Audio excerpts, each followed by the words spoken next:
Bon après-midi, mesdames et messieurs. Nous reprenons les activités de la journée spéciale COVID-19, la gestion des RH à l'ère de la pandémie.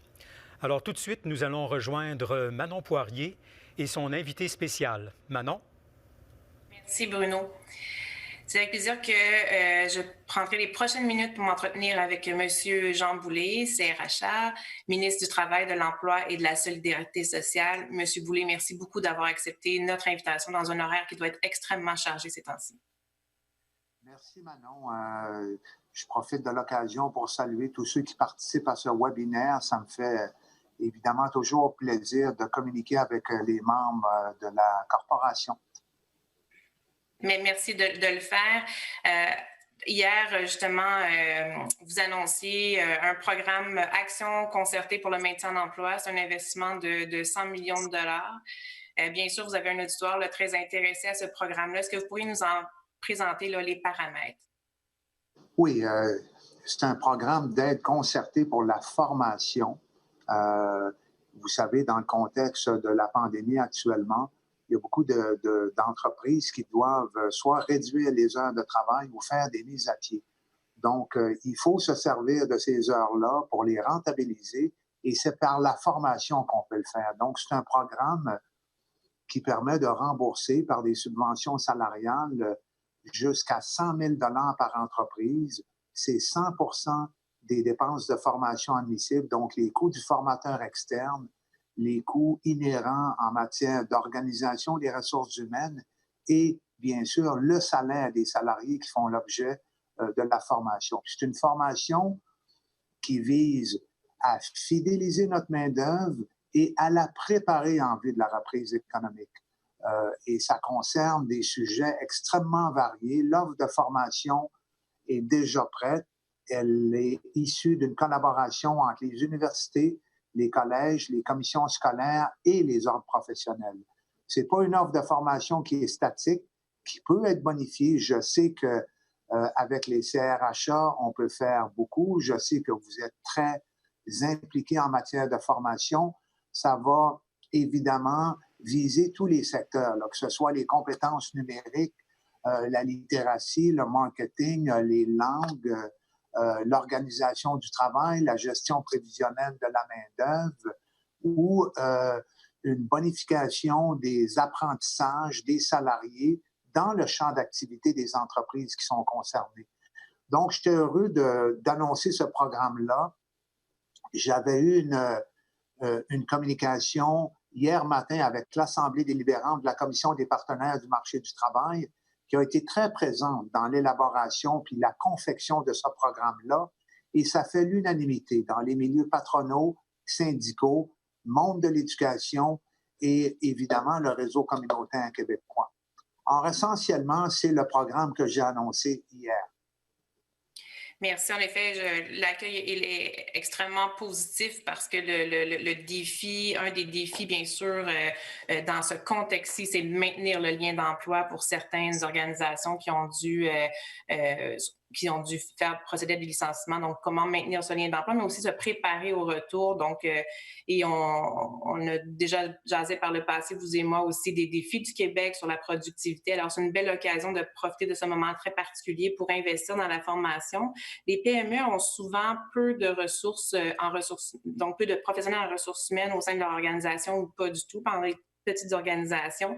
Je voyais dans le programme, on peut aussi faire un diagnostic RH. Donc, votre programme peut soutenir un diagnostic RH, puis en fait aider les PME à bien viser les formations en fait, parce que parfois, on pense qu'on doit offrir tel type de formation, mais si on fait un bon diagnostic, on peut mieux cibler. Donc, j'imagine que vos conseillers en entreprise vont soutenir les PME pour faire le bon diagnostic, pour s'assurer que les programmes qui sont mis de l'avant sont ceux qui sont adéquats pour les entreprises. Oui, absolument. Tu connais mon approche, hein, Manon, on en a parlé à quelques reprises, effectivement. Les PME sont les premières entreprises concernées, notamment par ce programme-là. Souvent, elles n'ont ni les moyens ni les ressources pour avoir des départements de ressources humaines qui sont structurés. Nos conseillers en entreprise seront là pour les accompagner. Puis oui, le diagnostic organisationnel ou l'analyse des besoins en formation, ça fera partie de l'offre que nous soumettons. Puis nos conseillers vont véritablement être en mode accompagnement. Puis vous savez que dans le contexte de la Grande Corvée, où on faisait face à une pénurie de main-d'œuvre, ces conseillers-là sont devenus de véritables consultants. Ils ont maintenant les outils informatiques, ils peuvent travailler en ligne de façon continue avec les entreprises qui auront des besoins particuliers. Autre point, Manon, que tu soulèves, le défi de la productivité, là, il demeure constant. Il faut s'assurer d'améliorer la compétitivité de nos entreprises quand viendra le temps de la reprise des activités économiques. Puis ça passe encore par la numérisation, l'informatisation, l'intelligence artificielle, la robotisation, donc les formations qui s'inscrivent dans ce courant-là visant à améliorer la productivité des entreprises sont absolument pertinentes et bienvenues. Tout à fait. Comment les CRHA, les CRIA peuvent-ils appuyer la réalisation des objectifs de ce programme? Bien sûr, il y a votre équipe de conseil en entreprise. Mais comment voyez-vous, pour ce programme-là ou dans la situation actuelle, des façons que les CRHA, CRIA peuvent soutenir vos objectifs, soutenir les organisations? Quelles sont vos attentes face à eux? Bien, les CRHA et les CRIA, que je connais bien, évidemment, il y en a qui sont à l'externe, il y en a qui travaillent dans les entreprises, il y en a qui travaillent dans des firmes de consultants. Je pense que la vaste majorité qui sont tentés par la formation ou qui font effectivement de la formation, ils pourront être inclus dans l'offre de formation. J'ai fait référence aux formateurs externes, ça peut être de la formation interne, ce qui est important pour éviter l'éparpillement.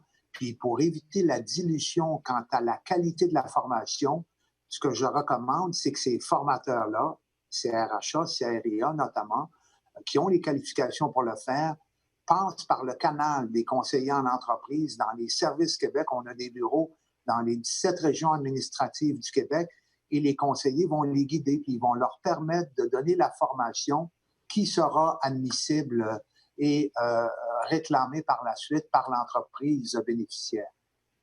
C'est certainement une autre belle occasion de collaboration entre ces conseillers-là, les CRHA, CRIA, pour soutenir les PME. Qu'est-ce qui est primordial, selon vous, qu'on doit faire au sein des organisations? Bien sûr, soutenir le développement des compétences, clairement, avec l'investissement que vous venez d'annoncer. Mais qu'est-ce qu'on doit absolument faire au sein des organisations, selon vous, pour permettre cette relance-là économique le temps venu? Je ne veux pas imposer, Manon, quoi que ce soit. Je pense qu'il faut que la formation soit adaptée aux besoins vraiment particuliers de l'entreprise. Puis ce matin, je parlais aux leaders syndicaux. J'aimerais ça que ça se fasse en collaboration avec les syndicats dans les milieux syndiqués et les travailleurs dans les milieux syndiqués ou non syndiqués. Parfois, c'est la littératie numérique. On sait que le niveau de littératie des salariés québécois n'est pas suffisant, parfois pour comprendre des protocoles ou des instructions. Puis on parle de nouvelles technologies, de nouveaux équipements. C'est important de développer les compétences tant en littératie qu'en numératie de nos salariés, souvent. Pour d'autres types de travail, pour un petit restaurant, ça peut être les techniques culinaires. Pour une firme qui fabrique des portes et fenêtres, ça peut être le design, la commercialisation, ça peut être les techniques de développement des affaires, le marketing, les politiques de télétravail. Je pense que le télétravail va se développer.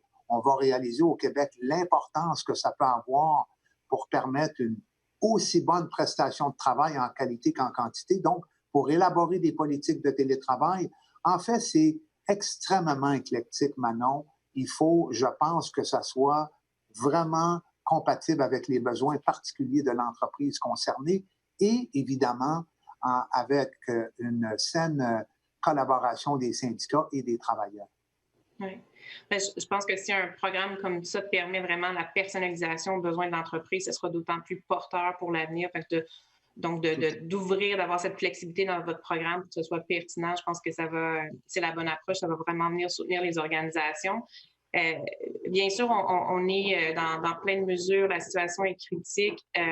Puis, mais si on se projetait un peu, Est-ce que vous pensez que cette situation-là va venir transformer un peu définitivement le monde du travail, mais de façon positive? Donc, je suis plus sur le positif. Est-ce que vous pensez qu'il y aura une transformation qui va demeurer après cette crise-là?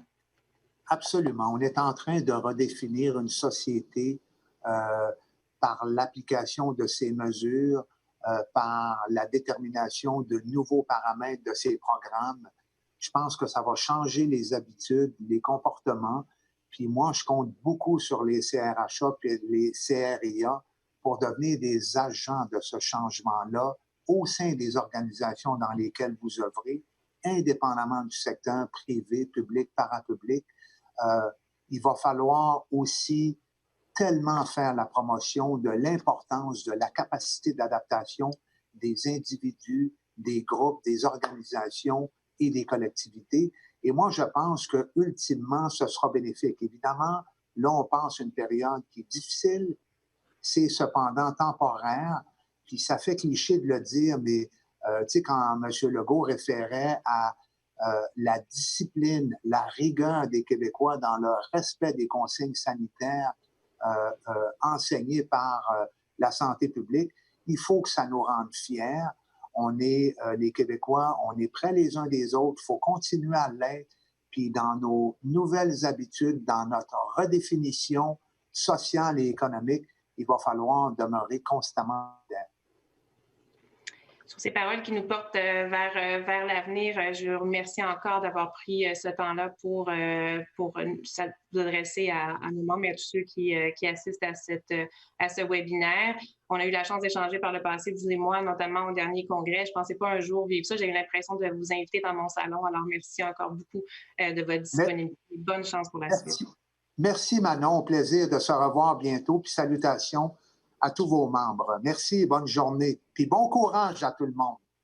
Vous aussi. Merci. Merci. Alors, c'était quelques mots, quelques instants avec le ministre du Travail, de l'Emploi, de la Solidarité sociale, M. Jean Boulet. Donc, justement, sur cette idée de faire et de penser à l'avenir, puis de trouver encore des mesures pour soutenir les organisations, les PME. Très bientôt, l'Ordre va annoncer une nouvelle initiative qui vise à soutenir les PME à répondre aux questions des PME liées aux ressources humaines. Donc, un programme qu'on appelle soutien RH où des experts CRHA, CRIA seront de façon bénévole, gratuitement disponibles pour répondre aux questions des PME, des organisations qui n'ont pas nécessairement des professionnels ressources humaines au sein de leur entreprise ou encore une très, très petite équipe qui aura besoin de soutien. Donc, restez branchés dans quelques jours. On devrait vous partager le détail de ce nouveau programme Soutien RH, un programme mis de l'avant par l'Ordre et la contribution des CRHA, CRIA qui voudront volontiers, généreusement partager leur temps et leur expertise. Sur ce, merci beaucoup et je vous souhaite une bonne suite cet après-midi. Merci Manon. Alors, on prend une pause de quelques minutes et on vous revient dans quelques instants.